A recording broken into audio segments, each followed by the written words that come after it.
Chapter 2, Mike's Story. At the time I found the disc, I was working with the dustbin man. However, me and my mate Tony would usually dig into some of the crap inside as we like to find different tools and objects that we could recycle and make into much cooler things such as furniture and other stuff like that. I mean, one time we made an entire kitchen set out of a broken down car. Pretty sweet. But one day I discovered a Thomas the Tank Engine DVD in the rubbish. The disc looked brand new and the DVD looked pretty good, so I decided to take it home with me that night.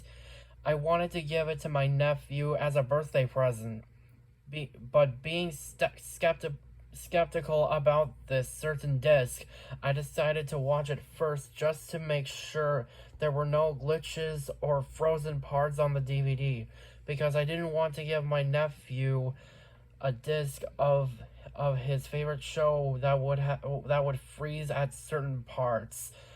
I also wanted something to play in the background while I did online gaming.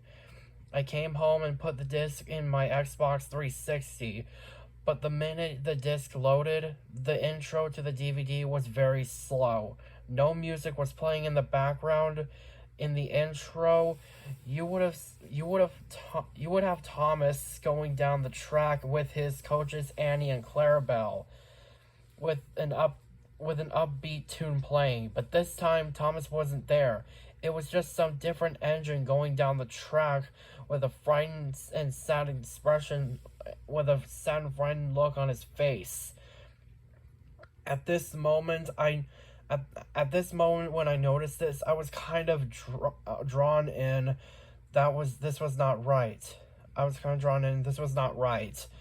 The engine went into what looked like the remains of a broken down station.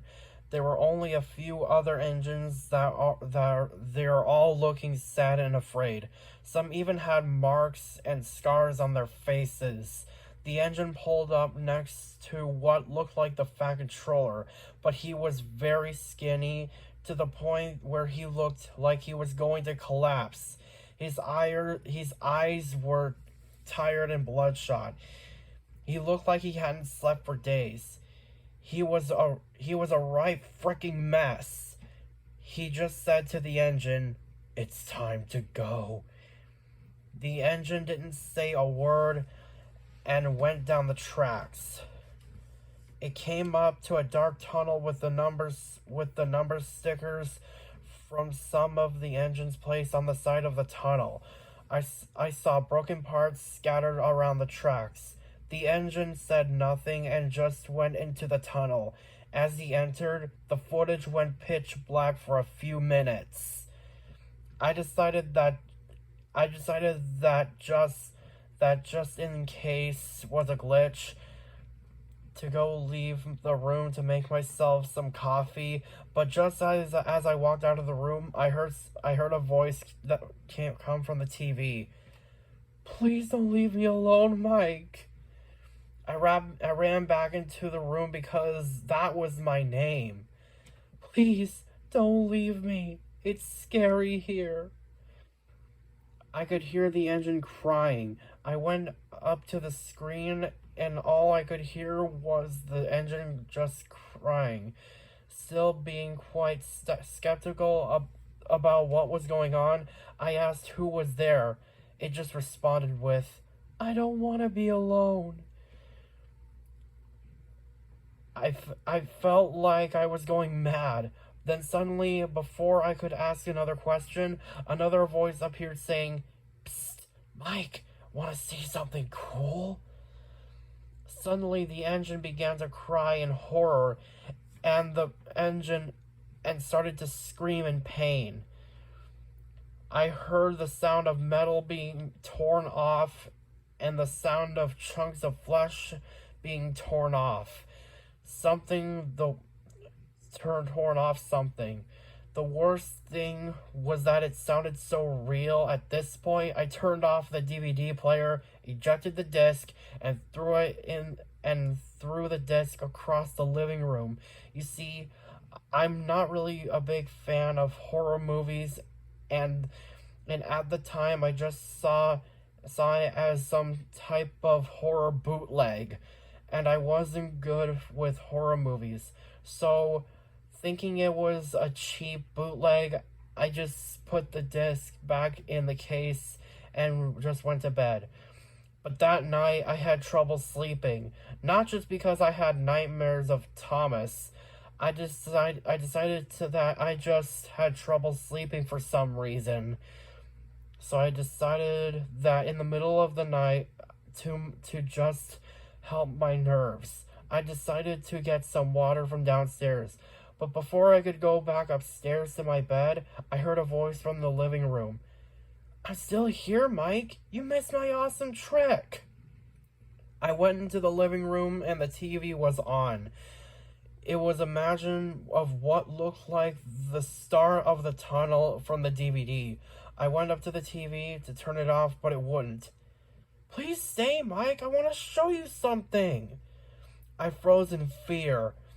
Suddenly, as I tried to turn off the TV, I heard the sound of an engine coming down the tracks start playing. The engine noises got louder and louder. I could hear the sound of a loud psycho laugh get louder as well. As everything got louder and everything started to speed up, Thomas's whistle could be heard in the background as well as along with the laugh. I tried to turn off the DVD player and I tried to turn off the TV, but everything would just stay turned on. The more I tried, the more it would get louder. At this point, I was starting to panic, and soon I saw the figure of what looked like an engine speeding towards me, like a bullet toward the screen. The laugh was now pure psycho scream. You could hear pounding in the room. And then, in a panic, as the figure started to become more clear, I just pulled out the DVD player from the wall outlet, causing the screen to go completely black. It all just went dark. For the rest of the night, I didn't bother sleeping. The DVD was just too much for me. I just got out my laptop and watched comedy shows on YouTube instead. The next morning, I went to work as usual. I took the DVD and threw it in the trash. Tony asked why I wasn't going to give the DVD to my nephew, but I just said I'll get him something better. But it wasn't over yet. During my break, I decided to check my emails when I noticed a new email saying, "Check out your photos. We had fun last night." As I checked the photos on my iPhone, I was in shock at what I saw. The photos were taken of me in my house watching the DVD. There were photos of me watching the Thomas the Tank Engine in my house. Like something was watching me the whole time. There were over 50 photos of me watching the DVD, but then there was the last one. It was of a train track. There were about 10 more photos of the train track until I got up to the last one, which was the most shocking. Standing there was Thomas the Blue Tank Engine, but this time he's covered in blood, his whistle is broken, but the worst thing was that he was wearing the face of the engine from the DVD. Thomas was wearing his face.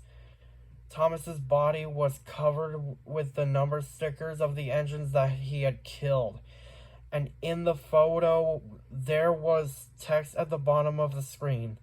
"My life is theirs. Their theft is pay." And that is the end of chapter 2.